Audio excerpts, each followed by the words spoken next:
Welcome to the 1% Club.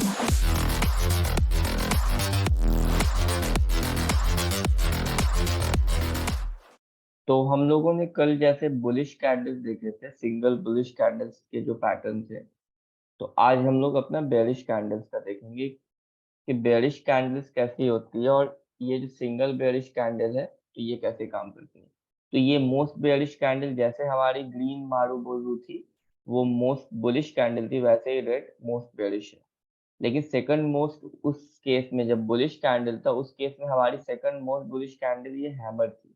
यहाँ पे second most bearish candle shooting star होगी। ये क्यों बेयरिश होगी? क्योंकि मैंने बताया था आप लोगों को कि ये विक देख के हम लोगों को समझ में आ रहा है सेलिंग प्रेशर ज्यादा है। ये कोई एक जोन होगा, कोई भी एक या रेजिस्टेंस का या कोई एक सप्लाई जोन होगा, तो वहां से सेलिंग प्रेशर आया है तो प्राइस उस पर हिट हुई और वहां से सेलर्स आ गए और ये नीचे आ गए।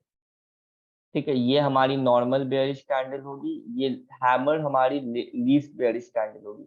इसको हम लोग लीस्ट बेयरिश कैंडल क्यों कंसिडर कर रहे हैं, उसके पीछे का भी रीजन ये विक है। ये हम लोग बेयरिश इसलिए बोल रहे हैं क्योंकि ये रेड है, लेकिन मैंने आपको क्या बताया कि हैमर और शूटिंग स्टार और ये डोजी, ये जो तीन कैंडल है, हैमर, हैमर, ये शूटिंग स्टार और ये डोजी, ये तीन कैंडल का कलर उतना मैटर नहीं करता। इसका जो मतलब मेन इसके पीछे की क्या मतलब साइकोलॉजी है ये समझिए। इसमें जो ये विक है इसका सारा खेल है। ये जो विक है, अगर ये ग्रीन है, मान लीजिए ये अगर ग्रीन होती, इसको अगर हम लोग ग्रीन बना दें, ये मान लीजिए ये ग्रीन कैंडल हो गए, तो क्या ये बुलिश कैंडल होगी? नहीं ना, ये तो तब भी बेयरिश ही होगी। ये भले ही ग्रीन है, इसकी ओपनिंग प्राइस मान लीजिए अगर ये ग्रीन है तो ये ओपन कहाँ पे हुई? ओपन यहाँ पे हुई होगी। ये इसका ओपनिंग प्राइस है और ये इसकी क्लोजिंग है। लेकिन हम लोगों को क्या समझ में आ रहा है कि ये यहाँ से जो रिजेक्शन आया है, ये जो इसने हाई बनाया है, ये रिजेक्शन ज्यादा मैटर कर रहा है इसके ओपन और क्लोज से। क्योंकि ओपन और क्लोज का डिफरेंस कितना होगा? इस दोनों का डिफरेंस कितना होगा? 2 रुपया 3 रुपया कुछ भी होगा। अगर मान लीजिए ये 5 पे खुल ली है, 5 पे खुल ली है, तो ये क्लोज कितने पे हुई? 6.5 पे हुई होगी। लेकिन इसने जो हाई बनाया है 8 रुपए का, ये जो इसका हाई है 8 रुपए का, इस हाई से समझ में आ रहा है कि यहाँ से सेलिंग प्रेशर आ रहा है काफी ज्यादा। ये जो हाई इसने बनाया है तो यहाँ से सेलिंग प्रेशर आ रहा है काफी ज्यादा, तो ये प्राइस यहाँ से डाउन आई है। तो ये जो भी हो, ये ग्रीन हो या रेड हो, उससे फर्क नहीं पड़ता। हम लोगों को ये समझना है कि इसकी साइकोलॉजी क्या है। ये ग्रीन कैंडल है तो भी ये बहुत ज्यादा बेयरिश है, और ये ग्रीन कैंडल है तो भी बेयरिश है, और रेड कैंडल है तो भी बेयरिश है। ये बेयरिश दोनों केस में है। और हैमर बुलिश दोनों केस में है। अगर हैमर रेड है तो भी बुलिश है। रीजन क्यों? इसके पीछे का रीजन यही है कि ये जो विक है, ये विक से हम लोगों को समझ में आ रहा है। ये विक से समझ में आ रहा है कि 9.15 में जब मार्केट यहाँ पे खुली, ओपन हुई, क्योंकि ये रेड है तो इसकी ओपनिंग प्राइस ऊपर होगी। 9.15 में जब मार्केट यहाँ पे खुली, उसके बाद सेलिंग प्रेशर आया और ये 12-1 बजे तक यहाँ पे थी। उसके बाद हो सकता हो यहाँ पे कोई एक इम्पोर्टेंट जोन हो, रेजिस्टेंस सपोर्ट का कोई इम्पोर्टेंट जोन हो, या फिर आपका कोई डिमांड जोन हो। तो यहाँ पे जैसे प्राइस आई, यहाँ से बायर्स एक्टिव हुए और इसको ले जाके यहाँ पे बंद करवा दिया। तो अब आपको ये देख के समझ आ रहा होगा कि इसकी ओपनिंग और क्लोजिंग, इसका ओपन और क्लोज जो है, इसका ये ओपन है, इसका ये ओपन है और ये क्लोज है, ये क्लोज है। उससे ज्यादा डिफरेंट इसके लो में है, उससे ज्यादा डिफरेंस इसके लो में है। ओपन यहाँ है और लो यहाँ है, तो इस लो से जो ये ऊपर गई है क्लोज तक, तो इसके वजह से हम लोग इसको एक बुलिश कैंडल कंसीडर कर रहे हैं। तो ये बुलिश कैंडल में ये सेकंड मोस्ट बुलिश कैंडल थी, और बेयरिश कैंडल में ये लीस्ट बेयरिश कैंडल है। मारूबोजू दोनों केस में फर्स्ट पे होगी। रीजन क्या है कि इसमें डोमिनेंस, मारूबोजू का मतलब ही होता है डोमिनेंस। इसमें अगर ग्रीन रहती तो बायर्स हावी थे, और रेड है तो सेलर्स हावी है। रेड है तो मान लीजिए 9.15 पे यहाँ पे ओपन हुई, 9.15 पे यहाँ पे ये ओपन हुई, और उसके बाद ये यहाँ से सेलिंग प्रेशर आया, यहाँ से सेलिंग प्रेशर आया और ये सीधा यहाँ पे आके 3:30 पे क्लोज हो गए। इसमें ना कोई हाई बना ना कोई लो बना है। तो इससे क्या समझ में आ रहा है कि सेलर्स पूरी तरह से इस पे हावी है।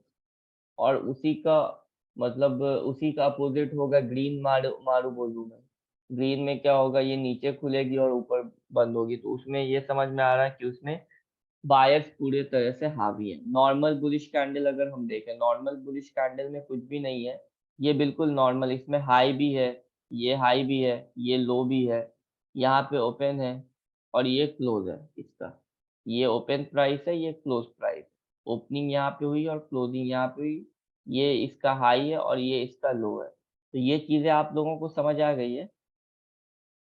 ये जो डोजी है, तो डोजी में आपको क्या समझना है, ये इनडिसीजन कैंडल है, इसमें डिसीजन नहीं हो पाया। इसकी ओपनिंग और क्लोजिंग प्राइस बिल्कुल आसपास है। इसमें हम लोगों को इस विक से समझ में आ रहा है, ऊपर की और नीचे की जो विक है, ये दोनों साइड में लंबी है। इसका मतलब है इसमें बायर्स और सेलर्स दोनों लड़ रहे हैं, दोनों की लड़ाई है। तो इसका कंक्लूजन कब निकलेगा, कौन जीता, जब एक नेक्स्ट कैंडल इसका लो, इसका या तो लो ब्रेक करे या तो इसका हाई ब्रेक करे। अगर हाई ब्रेक करती है तो यहाँ से एक्सपेक्टेशन है हमारा कि तेजी आएगी, और लो ब्रेक करती है तो यहाँ से एक्सपेक्टेशन है कि हमारी मंदी आएगी। ये चीजें मैं जब आपको सपोर्ट रेजिस्टेंस पे कैंडल स्टिक की फॉर्मेशन बताऊंगा तो आपको ज्यादा अच्छे से समझ आएगा। ठीक है, इसको हम चार्ट पे देख लेते हैं। जैसे ये मारू बोजू है, तो इसको हम लोग चार्ट पे देख लेते हैं। रेड मारू बोजू होती है तो उसके बाद क्या होता है, क्योंकि जब तक आप चार्ट पे नहीं देखिएगा तब तक आपको समझ में नहीं आएगा।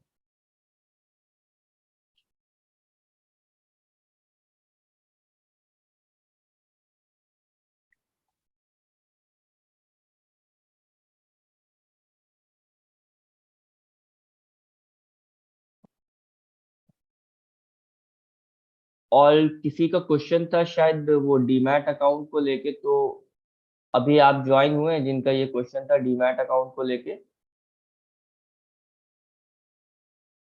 अभी देखिए, जैसे ये एक मारू बोझू है, ये एक बेरिश मारू बोझू है, तो उसके बाद देखिए ये गैप डाउन खुली है और ये नीचे आ गई है। तो मैंने आपको क्या बोला था कि ये इनडिसिसिव कैंडल जो होती है, जैसे ये डोजी, ये नीचे बॉटम पे डोजी हैमर ये बन गई, ये नीचे ब्रेक बन गई है। और यहाँ पे देखिए, यहाँ पे इसका हाई यहाँ तक ब्रेक नहीं हुआ, लेकिन उसके बाद ये गैप अप ओपन हुई। तो ये सारी कैंडल जो है, ये जितनी है, इन सबको हम लोग डोजी कंसिडर करेंगे, एक दो कैंडल को छोड़ के। तो ये सारी कैंडल जो है, ये यहाँ पे इसका हाई था, तो ये हाई ब्रेक हुआ और उसके बाद तेजी आई। मैंने बताया था ना, डोजी में वैसे ही हम लोगों को हाई ब्रेक होने पे समझ में आता है। ये इसका हाई अगर निफ्टी ब्रेक अच्छे से कर देती है, इसका हाई निफ्टी ने ब्रेक कर दिया, लेकिन थोड़ा और अच्छे से ब्रेक करके और इस कैंडल को भी कंसिडर कर लेती, नहीं तो इसका हाई इसने ब्रेक किया तो अब यहाँ से एक तेजी एक्सपेक्टेड है, यहाँ से मार्केट ऊपर जाएगी। ये देखिए, ये रेड मारू बोजू बनी, ये देखिए ये जो है आपकी रेड मारू बोजू बनी है, तो अब इसके बाद गिरावट आई है। ठीक है, ये समझ आ रहा है ना, या किसी को कोई डाउट है? ये सर, सर कभी कभार हैमर जो बनता है सर, वहां से भी मतलब कि नीचे चला जाता है। वो उसके पीछे का रीजन है, क्योंकि वो जो हैमर बनते हैं, तो वो हैमर एग्जैक्ट जो पॉइंट, जो एरिया हम लोग का है, जहाँ पे हम लोग हैमर को कंसिडर करेंगे कि यहाँ से तेजी आएगी, तो वहां पे नहीं बनते हैं। इसी वजह से मैं आपको वो बताऊंगा जब आपकी मतलब सपोर्ट रेजिस्टेंस की क्लासेस हो जाएंगी, तो मैं बताऊंगा। ठीक है, ओके।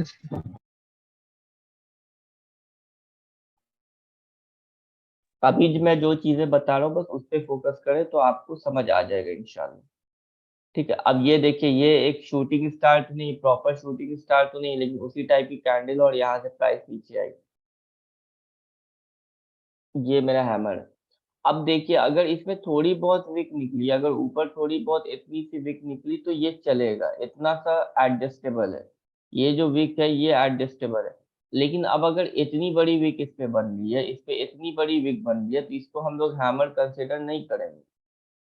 और मार्केट में अगर आप ये चीजें सीख लेंगे, तो आप फिर कोई भी स्ट्रैटेजी, आपको कैंडल्स समझ में आ जाएगी, सपोर्ट रेजिस्टेंस के लेवल समझ में आ जाएंगे, तो आपको ये समझ में आ जाएगा। अगर आप सिर्फ सपोर्ट और रेजिस्टेंस और ये जो कैंडल्स के पैटर्न बताएं, अगर सिर्फ इस पे काम कीजिएगा, तो भी आप अच्छे से इस पे पैसे यहाँ पे मार्केट में बना लीजिएगा। अगर इस पे सिर्फ प्रैक्टिस कीजिए, ये जो मैं कैंडल्स के पैटर्न बता रहा हूँ, और मैं आपको सपोर्ट रेजिस्टेंस बताऊंगा, तो भी आपके पैसे बन जाएंगे। बस आपको सपोर्ट रेजिस्टेंस पकड़ना है, कहाँ पे हैमर बन रही है उसको पकड़ना है और वेट करना है। ये हैमर के नीचे का आपका स्टॉप लॉस होगा और ये हाई ब्रेक होगा, आपको एंट्री लेनी है तो आपको प्रॉफिट कुछ ना कुछ मिलेगा ही मिलेगा।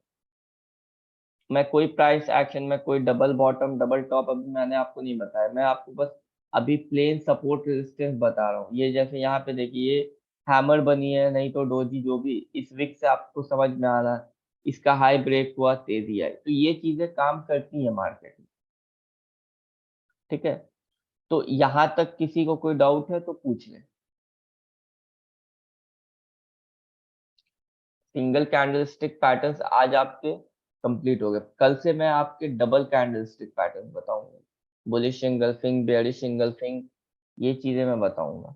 और एक दो दिन में आपके डबल कैंडलस्टिक पैटर्न्स भी कंप्लीट कर दूंगा। उसके बाद फिर हम लोग आएंगे सपोर्ट रेजिस्टेंस और ट्रेंड लाइंस पे, वो सारी चीजें हो जाएंगी। तो फिर हम लोग चार्ट पैटर्न्स और एक चार्ट को जो प्रॉपर तरीके से चार्ट को कैसे पढ़ते हैं वो बताऊंगा।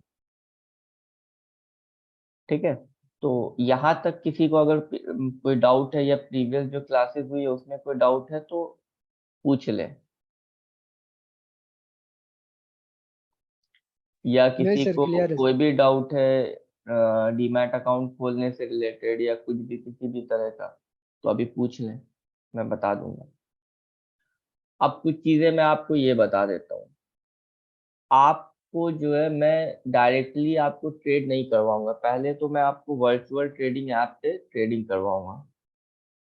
वर्चुअल ट्रेडिंग ऐप आप लोगों में से कुछ लोग जानते होंगे, वर्चुअल ट्रेडिंग एप्लीकेशन, इस पे मैं आप लोगों को पहले ट्रेड करवाऊंगा। उसके बाद वर्चुअल ट्रेडिंग एप्लीकेशन पे जब आप ट्रेड करेंगे तो उसके बाद फिर मैं आपसे ट्रेड शीट बनवाऊंगा। ट्रेड शीट बनवाऊंगा कि आपके ट्रेड्स काम कर रहे हैं या नहीं कर रहे हैं।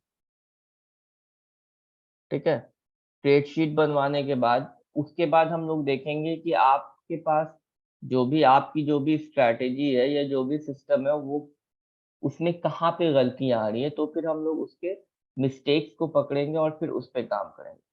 तो ये चीजें मैं बताऊंगा आप लोगों को, उसके बाद फिर जैसा होगा हम लोग उस हिसाब से आगे बढ़ेंगे। तो उसके बाद फिर हम लोग देखेंगे कि कैसे ट्रेड लेना है, मार्केट को कैसे पढ़ना है, उसके बाद सेक्टर्स कैसे काम करते हैं, निफ्टी के कितने सेक्टर्स हैं, और बहुत सारी चीजें हम लोग देखेंगे। तो अभी आप लोगों को कुछ नहीं करना, अभी बस आप लोगों को ये जो बुलिश और बेरिश कैंडल्स हैं इनको पढ़ना है और चार्ट को शेयर करना है। चार्ट प्रैक्टिस जितनी ज्यादा करेंगे उतना ज्यादा अच्छे से आपको समझ में आएगा। ठीक है,